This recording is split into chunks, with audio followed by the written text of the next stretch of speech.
करोड़ों के सरकारी वाहन कबाड़ में, जनता के टैक्स का पैसा, करोड़ों रुपए की लागत और सरकारी संपत्ति का ये हाल। जिस वाहन को शहर की सफाई व्यवस्था में दौड़ना था, वो आज खुले आसमान के नीचे सड़ रहा है। रिसाली नगर निगम के मुक्तिधाम परिसर में 50 से ज्यादा ई रिक्शा और टाटा एस वाहन खड़े हैं। किसी पर धूल की मोटी परत है तो कोई जंग खा रहा है और कई वाहनों की बैटरियां और जरूरी पार्ट्स तक गायब बताए जा रहे हैं। सवाल सिर्फ वाहनों के कबाड़ होने का नहीं है, सवाल है जनता के पैसों की बर्बादी का। आखिर करोड़ों की सरकारी संपत्ति को इस हाल तक पहुंचाने वाला कौन है? किसकी लापरवाही से ये वाहन सड़ रहे हैं? और अगर सरकारी संपत्ति की सुरक्षा नहीं हो सकी तो जिम्मेदारी किसकी है? देखिए हमारी ये खास रिपोर्ट। नमस्कार, मैं शालिनी और आप देख रहे हैं सबका संदेश। आइए बढ़ते हैं आज की बड़ी खबर की ओर। ये तस्वीरें सिर्फ कबाड़ वाहनों की नहीं, बल्कि सरकारी व्यवस्था की उस तस्वीर की हैं, जहां जनता के पैसों से खरीदी गई संपत्ति इस्तेमाल होने के बजाय बर्बाद होती नजर आ रही है। रिसाली के मुक्तिधाम परिसर में 50 से ज्यादा ई रिक्शा और टाटा एस वाहन लंबे समय से खड़े बताए जा रहे हैं। इन वाहनों को शहर की सफाई व्यवस्था में इस्तेमाल किया जाना था, लेकिन आज इनका हाल देखिए। धूप, बारिश, धूल और जंग धीरे धीरे इनकी उम्र खा रही है। और सबसे बड़ा सवाल, इन वाहनों की सुरक्षा कौन कर रहा था? क्योंकि कुछ वाहनों से बैटरियां और दूसरे महत्वपूर्ण पार्ट्स गायब होने की बात सामने आई है। यानी एक तरफ वाहन खुले में सड़ रहे हैं, दूसरी तरफ सरकारी संपत्ति के पार्ट्स चोरी होने के आरोप हैं। अगर ये वाहन उपयोग के लायक थे तो इन्हें चलाया क्यों नहीं गया? अगर खराब थे तो समय रहते मरम्मत क्यों नहीं कराई गई? और अगर कंडम थे तो इनके निस्तारण की प्रक्रिया क्यों नहीं की गई?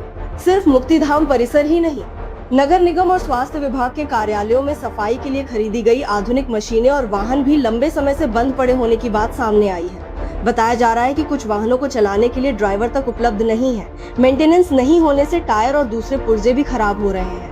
यानी पैसा खर्च हुआ, सामान खरीदा गया, लेकिन उसका इस्तेमाल नहीं हुआ। अब सवाल यह है कि क्या सरकारी वाहन खरीदना ही जिम्मेदारी है या उनकी देखरेख और उपयोग भी किसी की जिम्मेदारी है? इस पूरे मामले में रिसाली नगर निगम की आयुक्त मोनिका वर्मा का कहना है कि साल 2019 में भिलाई नगर निगम से अलग होकर रिसाली नगर निगम बना था। उनके मुताबिक बंटवारे के दौरान रिसाली निगम को करीब 90% वाहन कंडम हालत में मिले थे। रिसाली मुक्तिधाम में गाड़ियां इसलिए खड़ी हैं, हमारे पास उसके लिए प्रॉपर जो एक शेड होता है, वाहन शेड, वो नहीं है। जो यहाँ पर पूर्व से स्थित पानी टंकी है, उसके नीचे वाहनों को खड़ा किया जाता था। उसी में से एक हमारा जो पानी टंकी है, उसके नीचे एक स्वास्थ्य विभाग का ऑफिस हमने बनाया है। बाकी जगह पर जहाँ शेड अवेलेबल है, वहाँ गाड़ियाँ खड़ी होती है। शेड के अभाव में जो है, कोई गाड़ियाँ अगर किसी प्रकार का रिपेयर मांगती है या आउट ऑफ ऑर्डर जाती, तो वहाँ खड़ी रहती है। अभी फिलहाल वही है। हमारा सैंक्शन आने के बाद शेड निर्माण होगा, फिर सारी गाड़ियां व्यवस्थित रूप से शेड के नीचे रखी जाएंगी। तो कई गाड़ियों के नीलाम होने की बात सामने, गाड़ियां जो बहुत ही खराब हो चुकी थी, मैंने उस पर सारे जो यहाँ ऑफिस में, जब जोन ऑफिस था ये, उस समय से बहुत सारी गाड़ियां थी। और भिलाई निगम से जब बंटवारा हुआ था, उस समय जो गाड़ियां हमको मिली थी, उसके 90% वाहनों की स्थिति बहुत ज़्यादा खराब थी। बहुत सारी गाड़ियां वहीं उसमें खड़े थे स्क्रैप में, जो भिलाई निगम से प्राप्त हुए थे। जेसीबी जो हमको मिला हुआ है, वो भी उसी टाइम का है, उसकी भी हालत ख़राब है। इसीलिए हमने नवीन जेसीबी क्रय के लिए मांग किया हुआ है। हमको सैंक्शन आने के बाद हम उसका भी लेंगे। तो जो गाड़ियां, ऐसा नहीं है कि रिसाली बनने के बाद ही कोई गाड़ी खड़ी हुई है। ये भिलाई निगम का जोन 6 हुआ करता था, उस समय से जो बंटवारे में गाड़ियां मिली है, उसकी स्थिति खराब थी। उन्हीं सबको राइट ऑफ किया गया। और जो पुराना कबाड़, जो गवर्नमेंट की भी इंस्ट्रक्शंस रहते हैं अपने ऑफिसर्स को कि कार्यालयों को साफ सुथरा रखा जाए, कि आने वाले पब्लिक को एक अच्छा माहौल मिले, उस ओर जो वेस्ट सारे पड़े हुए थे वर्षों से, चाहे वो पुराने टायर के रूप में हो, चाहे कागज़ हो, उसका विधिवत उसको फाइल में अप्रूवल लेते हुए उसका राइट ऑफ किया गया है MSTC से। लेकिन निगम के इस दावे पर भिलाई नगर निगम के नेता प्रतिपक्ष भोजराज भोजू ने सवाल खड़े किए हैं। भोजराज भोजू का कहना है कि तत्कालीन कांग्रेस विधायक और मंत्री ने अपने स्तर पर कर्मचारियों के साथ अच्छी स्थिति वाले चुनिंदा वाहन भी रिसाली निगम के लिए भिलाई नगर निगम से लिए थे। उनका आरोप है कि उचित संधारण और रखरखाव नहीं होने के कारण करोड़ों रुपए की लागत वाले ये वाहन आज धूल फांक रहे हैं।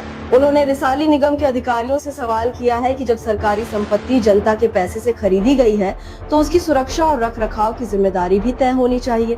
उन्होंने अधिकारियों से वाहनों को उपयोग में लाने और सरकारी संपत्ति की सुरक्षा सुनिश्चित करने की मांग की है। देखिए, नगर पालिका निगम भिलाई जो दो भागों में बटा तत्कालीन ग्रामीण के सम्मानीय विधायक और वहाँ के पूरे नेताओं के द्वारा, इस नगर निगम के तत्कालीन महापौर जी के द्वारा पूरे शहर को दो भाग में बांट करके एक नया नगर निगम, रिसाली नगर निगम बनाया गया, जिसमें मतदाता से लेकर के तमाम प्रकार के संपत्ति कर आईडी से लेकर के तमाम प्रकार के विद्युत पोल से लेकर सभी चीज नगर निगम को, रिसाली को हस्तांतरित की गई।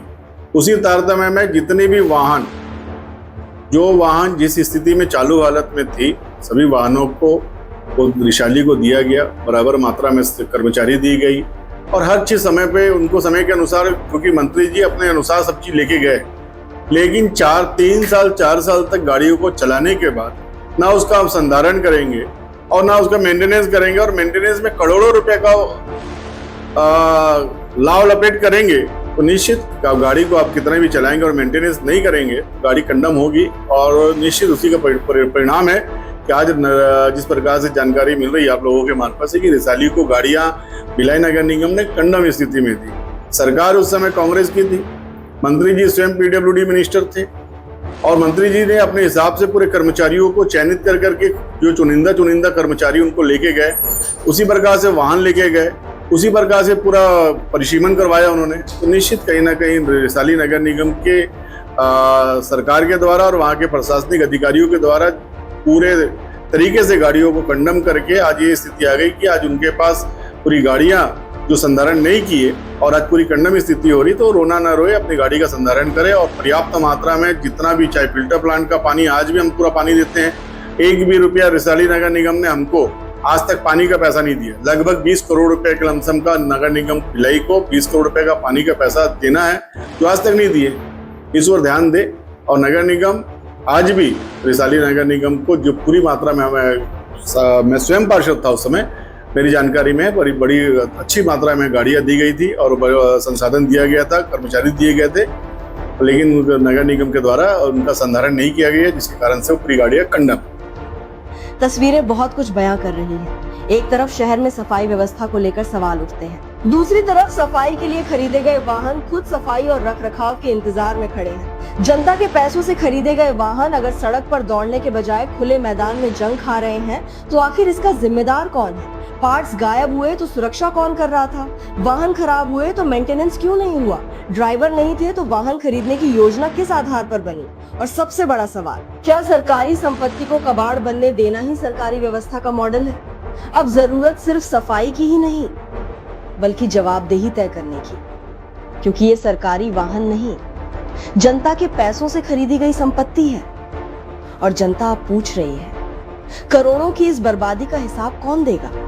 खबरों में अब तक के लिए बस इतना ही, फिर होगी आपसे मुलाकात, तब तक के लिए नमस्कार और देखते रहिए सबका संदेश। ऐसे ही लेटेस्ट अपडेट पाने के लिए हमारे चैनल को सब्सक्राइब करें और तुरंत नोटिफिकेशन पाने के लिए बेल आइकन प्रेस करना ना भूलें। यदि आप हमें फेसबुक या इंस्टाग्राम के माध्यम से देख रहे हैं तो हमारे पेज को फॉलो जरूर करें। धन्यवाद।